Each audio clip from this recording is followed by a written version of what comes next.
বাবা ডাক শুনে যেতে পারলেন না গণ অভ্যুত্থানে শহীদ রাব্বি।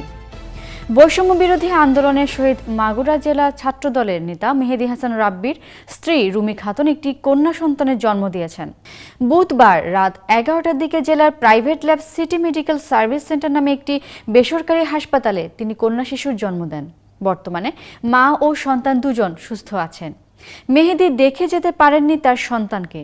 কন্যা সন্তানের জন্মের আনন্দ থাকলেও পরিবারের মাঝে বইছে বেদনার সুর। মেহেদী না থাকায় আনন্দের সঙ্গে বেদনাও কম নয়। গত 4 আগস্ট মাগুরার নবগঙ্গা ব্রিজ এলাকায় বৈষম্য বিরোধী ছাত্র আন্দোলন চলাকালে গুলিতে ছাত্রদল নেতা মেহেদী হাসান রাব্বি নিহত হন। মেহেদীর চাচাতো ভাই রুমেল হাসান বলেন, বাবা ডাক শোনার ভাগ্য হলো না মেহেদীর। আন্দোলনের সময় তার স্ত্রী অন্তঃসত্ত্বা ছিলেন।